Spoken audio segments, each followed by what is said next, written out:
ভারতের প্রথম পৌরসভা দ্বারা পরিচালিত বাজার হল ঐতিহাসিক কলকাতা নিউ মার্কেট।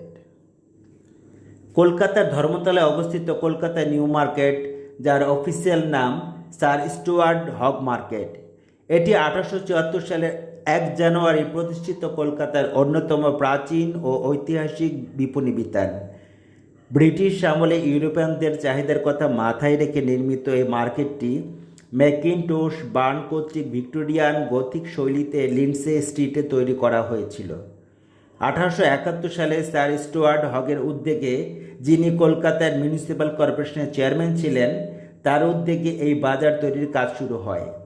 মূলত ইংরেজ সৈন্যদের ও বাসিন্দাদের জন্য একটি বিশেষ বাজারের প্রয়োজন থেকে এটি তৈরি হয়েছিল। প্রথমে এর নাম ছিল মিউনিসিপ্যাল নিউ মার্কেট। পরবর্তীতে স্যার স্টুয়ার্ট হগের সম্মানে এর নামকরণ করা হয় স্যার স্টুয়ার্ট হগ মার্কেট, কিন্তু মানুষের কাছে এটি নিউ মার্কেট নামেই জনপ্রিয় থেকে যায়। এই নিউ মার্কেটে 2000-এরও বেশি দোকানে পোশাক, গয়না, ইলেকট্রনিক্স থেকে শুরু করে মশলা, ফুল ও নিত্য প্রয়োজনীয় সব কিছু সাশ্রয়ী মূল্যে বিক্রি করা হয়। এই নিউ মার্কেটকে কেন্দ্র করে তার চারপাশের বিশাল এরিয়া নিয়ে গড়ে উঠেছে মার্কেট এরিয়া এবং বড় বড় শপিং মল।